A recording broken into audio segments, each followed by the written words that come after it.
Good morning, Shaun Aquiline, and in the studio with me is MLA Doug Clovechok. Alongside with him is the leader of the BC Liberal Party, newly elected Andrew Wilkinson. Hello, Andrew. How are you doing? Good to be here. So how was it to win that?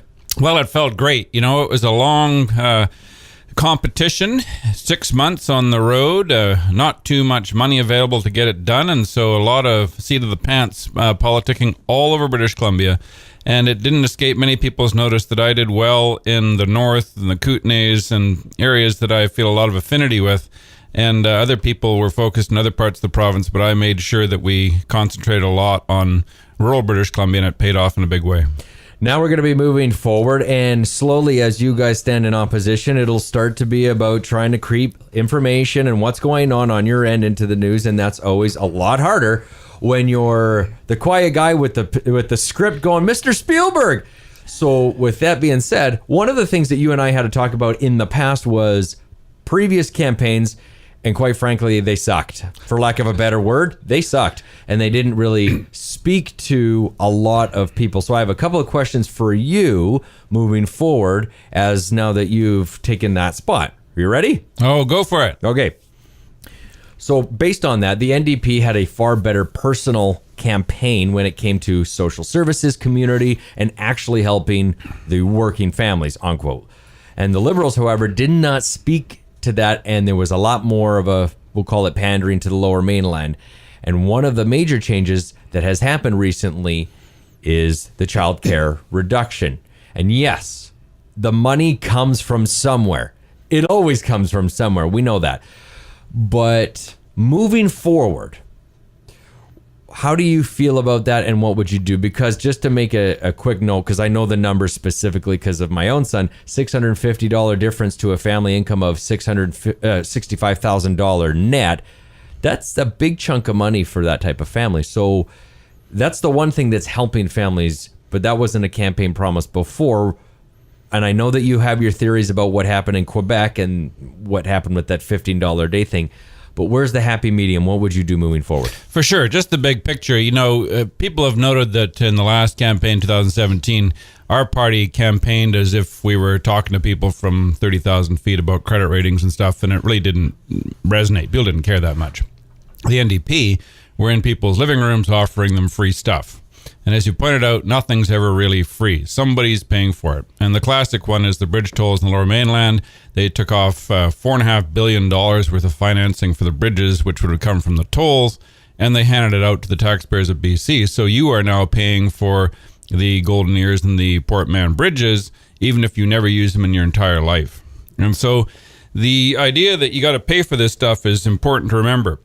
Coming around to childcare, we're pretty concerned about what the NDP have done because they've made this promise that they'll provide more and more and more childcare, and it's done through what is currently a system of effectively subsidies. They say to the childcare operators, we'll give you some money and you take it off the fees for the parents. Sounds great for the parents, but the childcare operators then get stuck because the government turns around and says, as part of that deal, you got to freeze your rates indefinitely.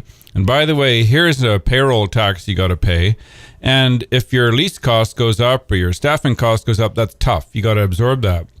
So there are literally hundreds and hundreds and hundreds of private daycare operators saying they don't know if they can stay in business. If that's the case, that would result in a shrinkage of the number of childcare spaces, which is the exact opposite of what we're trying to pursue. So it's something you got to go out about pretty carefully because you can have a lot of unintended consequences. And at the first stage, it sounds great because you, as the radio host, get a deal on your childcare. You say, this is great. I think the NDP did a good job. And then if the childcare operation fails a year later, you say, well, what was that about? I thought they were getting a free check and it was going to improve things, but here they've gone broke. So you have to be very careful in how you go about things. And what we've learned with this government, with the NDP, is they're really good at piling on taxes. New carbon tax, new income tax, new corporate tax, speculation tax, this phony school tax, which isn't a school tax at all. What they're not very good at is managing programs, getting things that actually work. So the jury's out on the whole childcare plan because some of the operators are actually shutting down, and that's going to result in a reduction of spaces. There's actually a very good model that we should start to talk about. It's done by the YMCA in small towns in Ontario and a couple of places in BC, where they go to an unlicensed childcare operator and say, look, You're barely making a buck doing this. You have your own child and one or two others. Would you like to get some help converting yourself to become a licensed daycare? You can expand your capacity. You can make a living off this, not be doing it by the seat of your pants, and the standards will improve. That's the sort of really functional stuff we got to pursue, rather than these grandiose programs that fall apart. Now, one of the concerns that Doug has had for some time, and I'm sure other MLAs as well, but being Doug's my rep, that's who I'm going to use as my example, and that was proportional representation.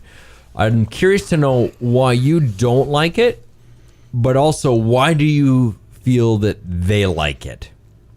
Yeah, this proportional representation thing is a real headache, particularly for smaller communities in British Columbia.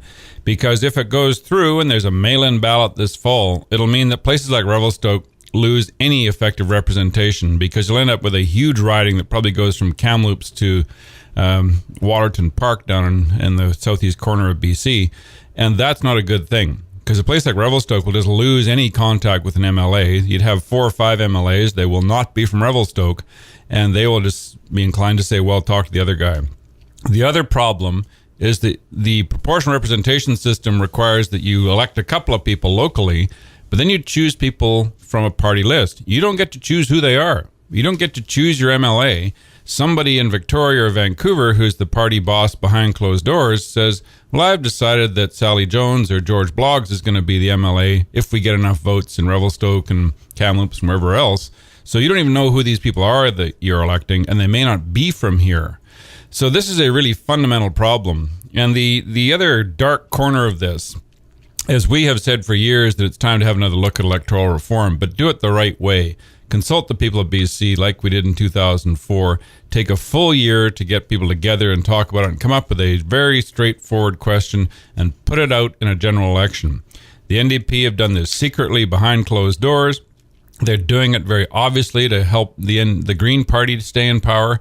Because if you're in the Green Party, you think, if I can get proportional representation, I've got a job for the rest of my life. And by the way, the NDP have given us taxpayer funding, so we don't have to go and raise any money. I can sit back as a Green member and say, I'm going to just kick back in the legislature, hopefully hold the balance of power and have a job for life. This is a payoff to the Green Party, plain and simple. And the people of British Columbia, especially in rural British Columbia, have got to stand up to this and say, we want to know who we're electing. We elected Clovechok. If Clovechok performs, we'll re-elect him. If he doesn't, we'll kick him out. That's the way democracy should work in our country. Now, one of the battles between all you guys is when you're in power, it's what you're not doing right, and vice versa. And then around and around it goes. It's been going on for 100 years. It'll go on for another 100. What have you seen accomplished since they took over government that you feel is positive and has something that you would either maintain or expand on? Oh, that's a tough one, because the NDP have taken an attitude that they know better than the public about how to do just about anything.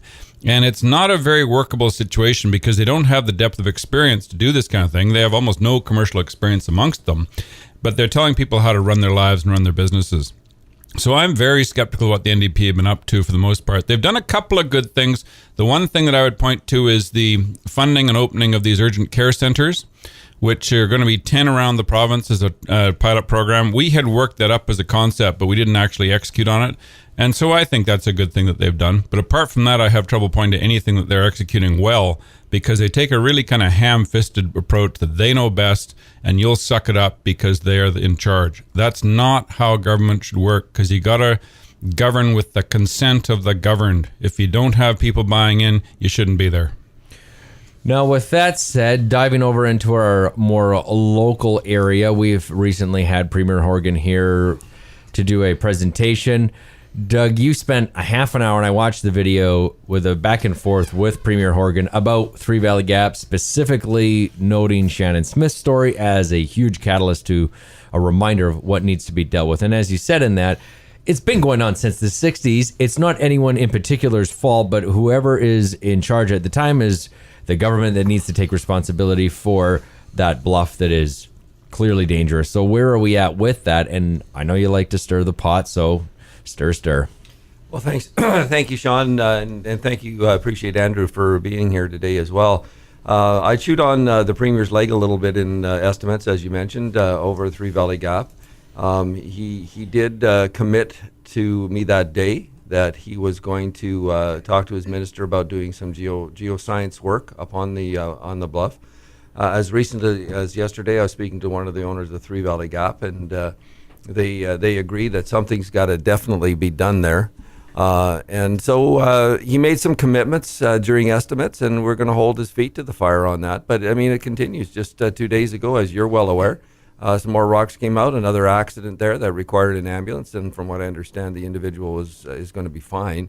But it's going to continue to do that. Now, whether it was the avalanche towers that were put in that's creating this havoc, in terms of the increased incidences, we don't know, but we need to have some scientific work done up there, and he did commit to that. So, but when is that going to actually take place? How fast does that type of thing move? I can't speak to that, but I don't know if you can either, for that matter. But well, and I can't, and that's you saw in the estimates questions that I was doing with the Premier that we needed this yesterday, not today, and you know how important this is. But it's really up to them to do that, and I did remind them that there is a sense of liability associated with this. When you're aware of, and I'm not a lawyer, Mr. Wilkinson is, but when you're aware of some potential danger that could, take life, and you do nothing about it, and life is taken, there's going to be some significant liabilities associated with that, and I would say litigation. So the NDP have already got us in so much litigation right now. We don't need any more, and we want our families safe. So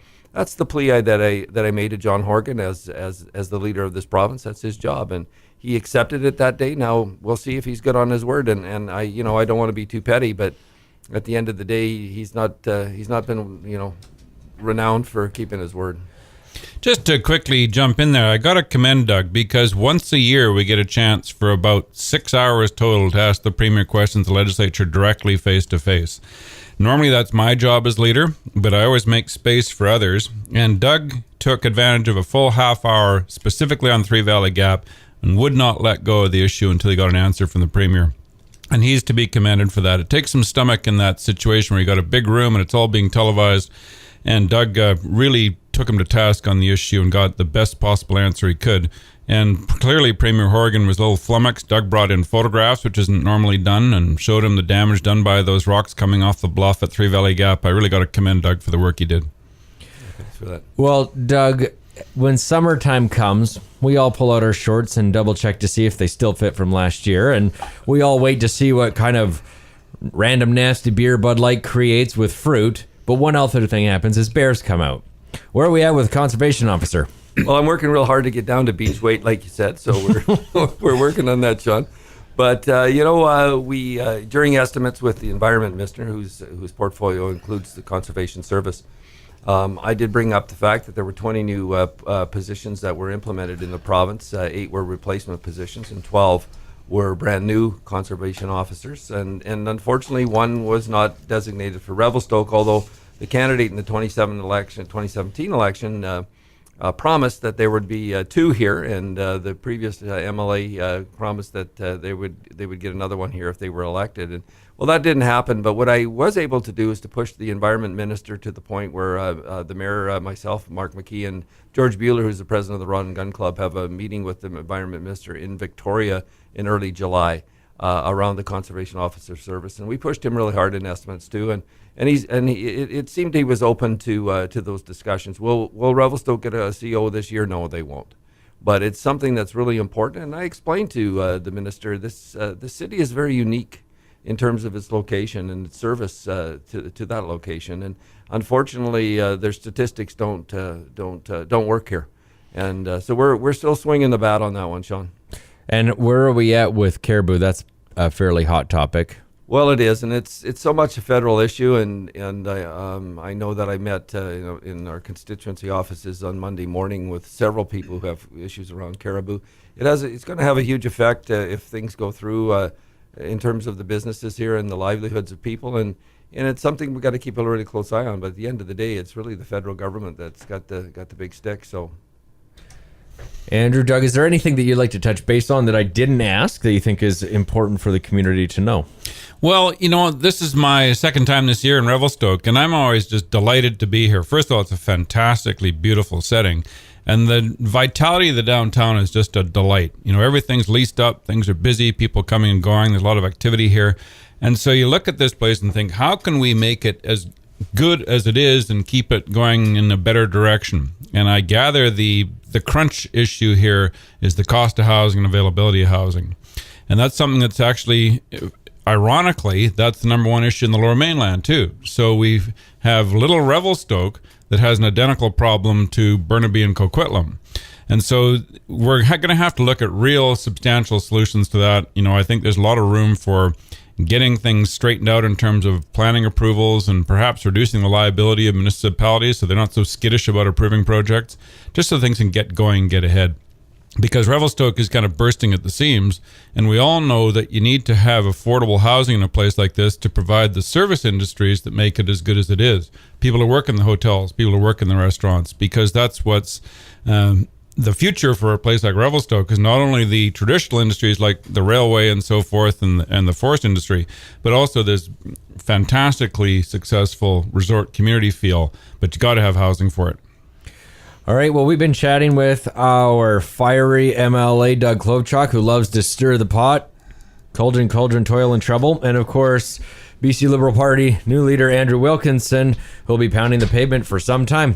Thanks, guys, for coming in. Thanks very much.